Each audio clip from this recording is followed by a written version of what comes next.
ભગવંતનું અષ્ટાપદ પર્વત પર નિર્વાણ.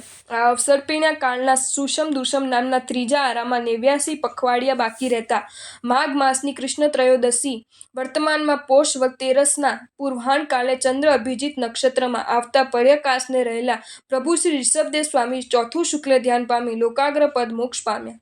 તે સમયે બાહુબલી વગેરે મુનિઓ પણ તે જ ક્ષણે અવ્યવ્ય પાર પામ્યા.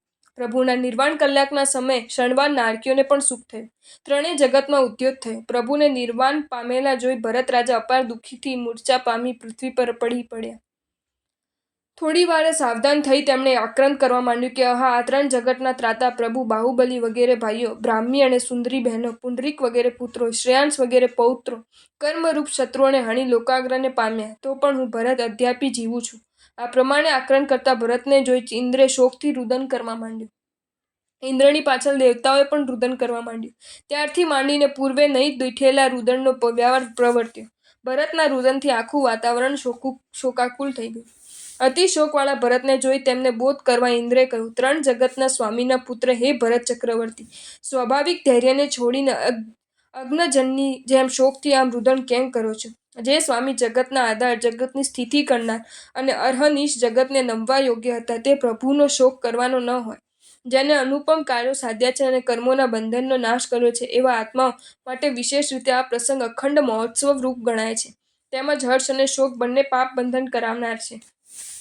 માટે બુદ્ધિમાન એવા તમે શોક છોડી દો અને પુનઃ ધૈર્ય ધારણ કરો. આ પ્રમાણે ભરતને આશ્વાસન આપી ઇન્દ્રે પ્રભુના અંગનો સંસ્કાર કરવા માટે ગોશીર્ષ ચંદનના કાષ્ટો દેવતાઓ પાસે મંગાવ્યા. પછી દેવતાઓએ પ્રભુ માટે પૂર્વ દિશામાં ગોળ, બીજા ઈશ્વરવંશી મુનિઓ માટે દક્ષિણ દિશામાં ત્રિખૂણી અને બાકીના સર્વ મુનિઓ માટે 4 ખૂણાવાળી ચિતા રચી. પ્રભુના શરીરને ઇન્દ્રે ક્ષીર સમુદ્રના જળથી સ્નાન કરાવી અને વસ્ત્રાભરણથી શોભાવી શિબિકામાં પધરાવ્યું. બીજા દેવતાઓએ અન્ય મુનિઓના શરીરને બીજી શિબિકામાં મૂક્યા. એટલે અગ્નિકુમાર અને વાયુકુમાર દેવોએ તત્કાલ તે શરીરોને પ્રજ્વલિત કર્યા. થોડી વાર પછી મેઘકુમારો તે શરીરને જલધારાથી ઠાર્યા. એટલે સર્વ દેવોને પ્રભુના અને બીજા મુનિઓના દાંત અને હાડકાં પોતપોતાના વિમાનોમાં પૂજા કરવા માટે પોતપોતાની યોગ્યતા પ્રમાણે ગ્રહણ કર્યા.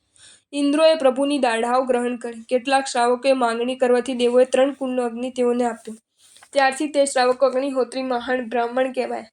કેટલાકોએ તે ચિતાની ભસ્મને ભક્તિથી વંદન કર્યું અને શરીરે લગાવી. તે કારણે ભસ્મથી શોભતા શરીરવાળા તેઓ તાપસો કહેવાયા. ત્યારબાદ તે ચિતાસ્થાનમાં 3 મોટા સ્તૂપો કરીને સર્વ ઇન્દ્રોએ નંદીશ્વર દ્વીપે જઈ પ્રભુના નિર્વાણ કલ્યાણકને અનુલક્ષીને અષ્ટાળિક ઉત્સવ કર્યો. ત્યારથી પોતપોતાના સ્થાને આવી તે સર્વ દેવો હૃદયમાં પ્રભુનું સ્મરણ કરતા વિઘ્નની શાંતિ માટે ભગવંતના અસ્થિનું પૂજન કરવા લાગ્યા. અહીં ચિતાની નજીકની ભૂમિ પર ભરત રાજાએ વર્ધિક રત્ન પાસે એક સુંદર પ્રાસાદ કરાવ્યો. 3 કોશ ઊંચા અને 1 યોજન લાંબા પહોળા તે પ્રાસાદને તોરણોથી મનોહર 4 દ્વારા રચાવ્યા. તેની અંદર પીઠિકા, દેવછાન અને વેદિકા બનાવ્યા. તેમાં સુંદર પીઠિકા પર કમળાસન પર રહેલી અને 8 પ્રતિહાર્ય સહિત રત્નમય 4 શાશ્વત અરહંતોની પ્રતિમાઓને સ્થાપન કરી. દેવછંદ ઉપર પોતપોતાના માન, લાંછન તથા વર્ણ સહિત 24 પ્રભુની મણિરત્નમય પ્રતિમાઓ ભરાવી. ત્યાં પ્રત્યેક પ્રતિમાની ઉપર 3 છત્રો, છામરો, ધ્વજાઓ તેમજ તે પ્રભુની આરાધના કરાવનારા યક્ષો અને કિન્નરોને સ્થાપિત કર્યા. ત્યારબાદ ત્યાં ભરતે પોતાના પૂર્વજોની, બંધુઓની તેમજ બ્રાહ્મી અને સુંદરીની તથા ભક્તિથી નમ્ર એવી પોતાની મૂર્તિ સ્થાપન કરી. તે વિશાળ મંદિરની ચોમેર ચૈત્ય વૃક્ષો, કલ્પવૃક્ષો, સરોવરો, તીર્થિકાઓ, વાવડીઓ તથા વિશ્વસ્થિર શાંતિ સ્થાનો કરાવ્યા. મૂળ મંદિરની બહાર પ્રભુ શ્રી ઋષભદેવ સ્વામીનો ઊંચો સ્તૂપ તેમણે કરાવ્યો. તેની આગળ પોતાના બંધુ મુનિઓના તેમજ અન્ય મુનિઓના મણિમય સ્તૂપો કરાવ્યા અને ચોમેર મનુષ્યોથી દૂર ભેદે એવા લોખંડના દ્વારપાળો કર્યા અને ત્યાં ભરત ચક્રવર્તીની આજ્ઞાથી મંદિરની રક્ષા માટે અધિષ્ઠાયક દેવતાઓ અધિષ્ઠિત કર્યા. આ પ્રમાણે અષ્ટાપદ પર્વત પર સિંહ નિષદ્યા પ્રસાદને વિધિપૂર્વક કરાવીને ઉત્સવપૂર્વક સાધુ મુનિવરો પાસે પ્રતિષ્ઠા સમારોહપૂર્વક કરાવી. ત્યારબાદ પવિત્ર તથા શ્વેત વસ્ત્ર ધારણ કરી બળતેશ્વરે મંદિરમાં પ્રવેશ કર્યો અને 3 વખત શ્રી કહીને પ્રભુની 3 વાર પ્રદક્ષિણા કરી. પ્રભુ પ્રતિમાઓનો પવિત્ર જળથી અભિષેક કર્યો. કોમળ વસ્ત્રોથી અંગુષ્ણ કર્યું. ત્યારબાદ સુગંધમય ચંદનથી વિલેપન પૂજા કરી તેમજ સુગંધી વિવિધ પુષ્પોથી પૂજન કર્યું.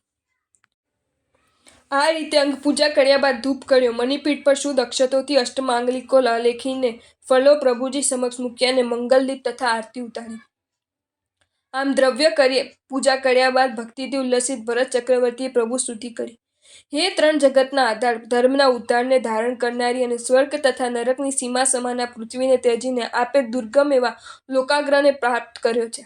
જોકે આપ તો આ ત્રિલોકને એકદમ ત્યજીને ચાલ્યા ગયા છો, છતાં તે ત્રિલોક બળાત્કારે આપને પોતાના હૃદયમાં ધારી રાખશે. આપના ધ્યાનરૂપ દોડીને અવલંબીને રહેલા મારા જેવા આત્માઓના આપણાથી દૂર હોવા છતાં પણ આપની પાસે જ છે, તો પછી હે નાથ, અમને ત્યજીને આપ પહેલાં કેમ ચાલ્યા ગયા? અશરણ એવા અમને અહીં જ મૂકીને એકદમ આપ જેમ અહીંથી ચાલ્યા ગયા, તેમ અમે જ્યાં સુધી આપની પાસે ન પહોંચીએ ત્યાં સુધી અમને ત્યજીને આપે અમારા ચિત્તમાંથી ચાલ્યા ન જતા.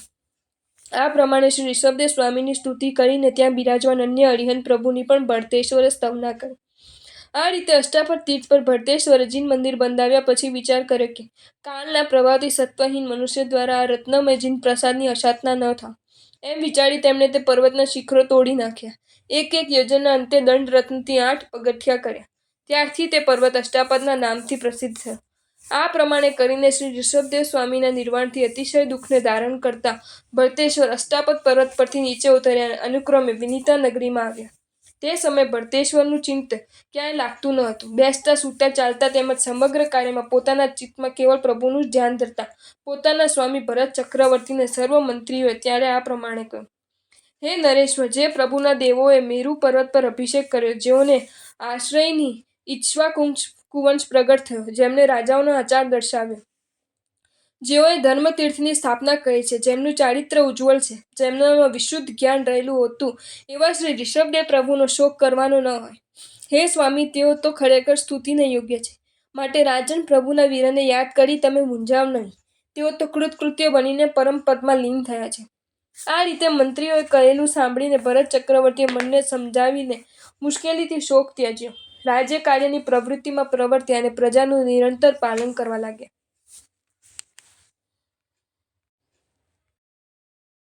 જો તમને આ વિડીયો ગમ્યો હોય તો આ વિડીયોને લાઈક કરો અને મારી ચેનલ જૈન ફેક્ટ્સ એન્ડ સ્ટોરીઝને સબસ્ક્રાઈબ કરો. ધન્યવાદ.